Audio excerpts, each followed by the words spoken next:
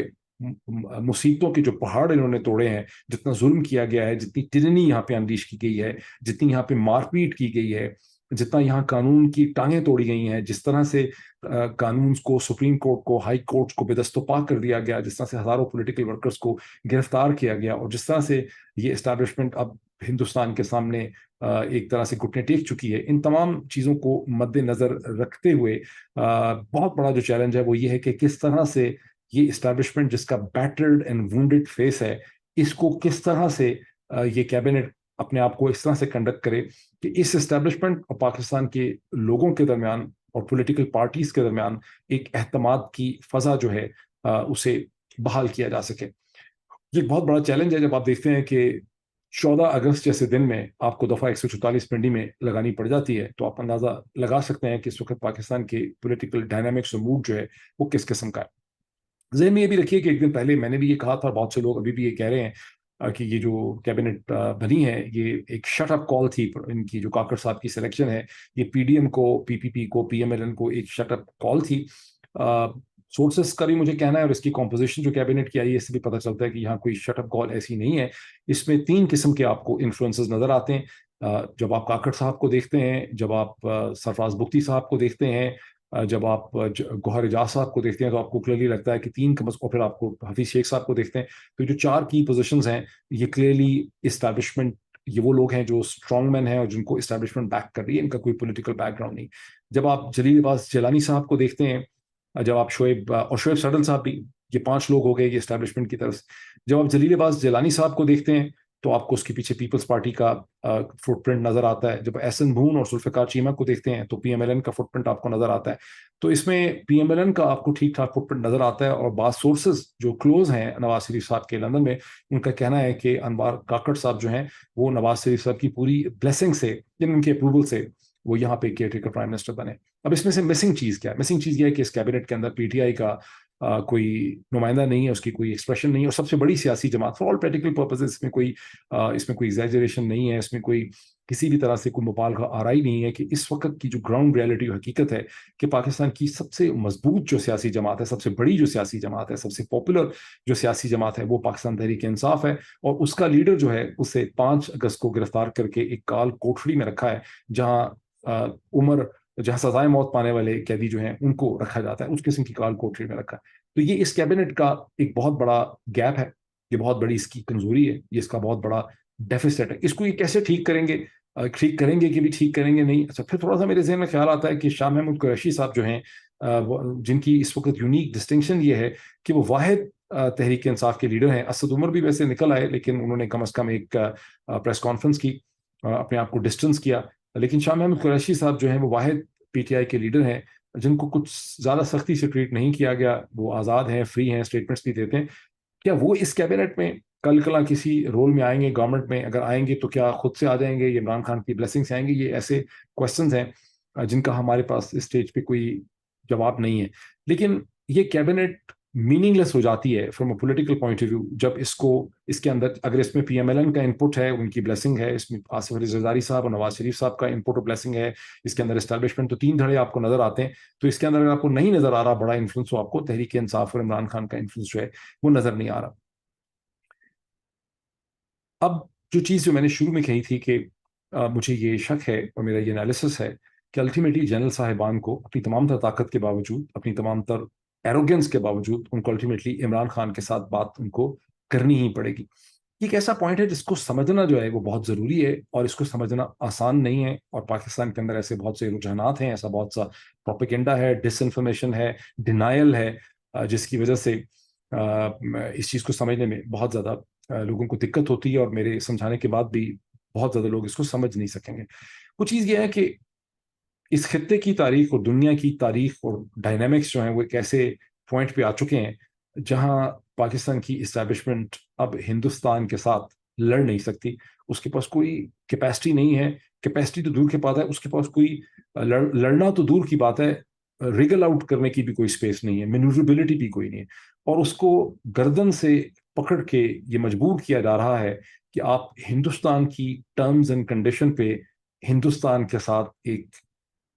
سمجھوتا کریں, ایگریمنٹ کریں, جس کے نتیجے میں ساؤتھ ایشیا میں ہندوستان کو دی ڈومیننٹ اسینڈنگ پاور مان لیا جائے. یہ وہی چیز ہے جس کو میں ڈومیننٹ اسینڈنگ پاور کہتا ہوں, کہ ڈومیننٹ پاور کہتا ہوں پولیٹیکل سائنس کی تھیوری میں, جس کو پاکستان کی اسٹیبلشمنٹ اور اس کے نتھی ذرائع ابلاغ ہندوستان کی ہیجمنی کا نام کہتے رہے ہیں, کہ ہمیں ہندوستان کی ہیجمنی جو ہے وہ یہاں پہ قبول نہیں ہے. اور یہ وہی ہیجمنی ہے جس کو ڈیفیٹ کرنے کے لیے, فرسٹریٹ کرنے کے لیے, جس کو ریفیوز کرنے کے لیے انہوں نے یہ سوچا کہ ہم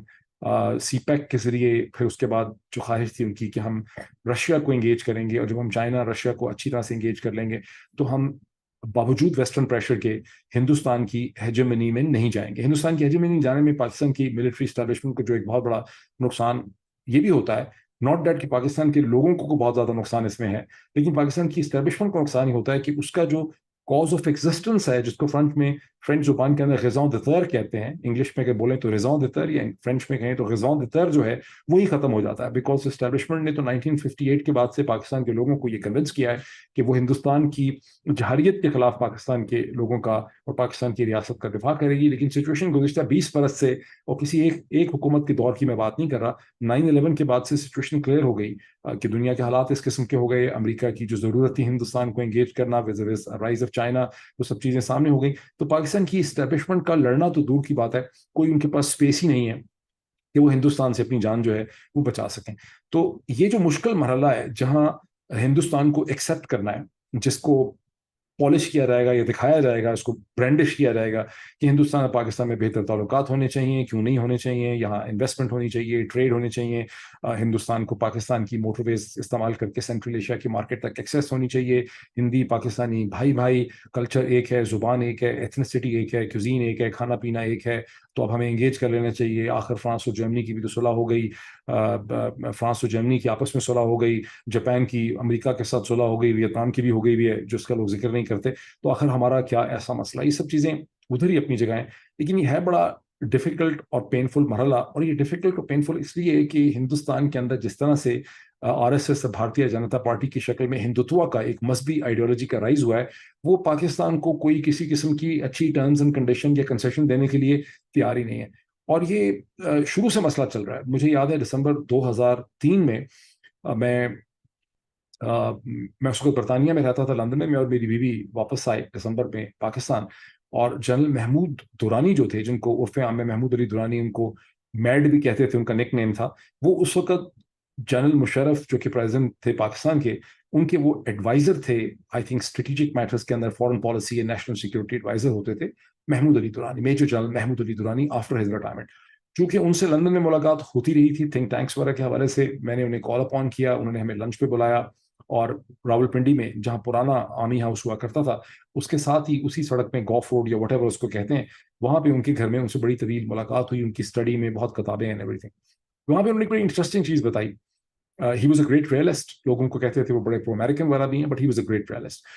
انہوں نے کہا کہ میں نے ایک پیپر اور ایک میمورینڈم MOU ٹائپ ایک ڈیٹیل سبمٹ کیا تھا ایک فائل میں جنرل مشرف کو چند مہینے یا چند ہفتے پہلے, جس میں نے ایک انالیسس جنرل مشرف کو, پریزیڈنٹ جنرل مشرف کو یہ دیا کہ ہم کشمیر جو ہے اسے لوز کر چکے ہیں, we have lost the Kashmir cause, اور ہمیں اس کو ایکسیپٹ کرنا چاہیے, اور ہمیں نیسیسری اسٹریٹجک ایڈجسٹمنٹس اس حوالے سے کرنی چاہیے ود انڈیا, اور اپنی پوزیشن کو اس میں چینج کرنا چاہیے. وہ کہتے ہیں جب میں نے یہ سبمٹ کیا تو پریزیڈنٹ جنرل مشرف نے, میں بالکل آپ کو ایگزیکٹ مور لیس ان کے ورڈز میں بتاؤں گا, مجھے بلایا اور مجھ پہ بہت وہ بھرم ہوئے, بہت غصے میں ہوئے, اور مشرف نے وہ فائل جو تھی وہ ماری ان کے اوپر, محمود علی دورانی صاحب کے اوپر. اس کو کہا کیوں تم یہ کہتے ہو, تم ڈیفیٹسٹ ہو, تم نے سرنڈر کر دیا, نو وی آر ناٹ لاسٹ وغیرہ وغیرہ وغیرہ. اور جنرل محمود بہت زیادہ وہ کہتے ہیں مجھ پہ ناراض ہوئے, بھرم ہوئے, اور میں وہاں سے اپنی فائل اٹھایا اور آ کے میں چلا گیا. اب باوجود اس کے کہ جنرل مشرف نے یہ سب کچھ کیا, جنرل مشرف نے پوری کوشش کی آخری وقت تک, جب تک وہ پاور میں تھے بائی ٹل دی اینڈ 2007 کے, وہ ہندوستان کو انگیج کریں. یہ اور بات ہے کہ ان کی کوشش کی تھی کہ وہ ہندوستان کو کوئی سیلف ریسپیکٹنگ ٹرمز کے اوپر انگیج کریں, لیکن نیو دلی جو ہے اس نے کوئی بہت زیادہ پازیٹیولی ان کو اس کے اوپر رسپونڈ نہیں کیا آن ون اور دی ادر ایکسکیوزز. ان کے بعد جو گورنمنٹ آئی پیپلز پارٹی کی، اس کا بھی مینڈیٹ یہی تھا، کیونکہ وہ جس طرح کے حالات میں آئی اس وقت جتنی انگیجمنٹ تھی امریکہ کے ساتھ، کہ انہوں نے بھی ہندوستان کو انگیج کرنا جو تھا وہ ان کی ریکوائرمنٹ تھی. اس کے بعد ممبئی کا حادثہ ہو گیا 2008 میں. وہ کس نے کیا، یہ بہت بڑی کنٹروورسی ہے، میں اس میں نہیں جاتا، بٹ وہ انگیجمنٹ نہیں ہو سکی، الٹا لینے کے دینے پڑ گئے.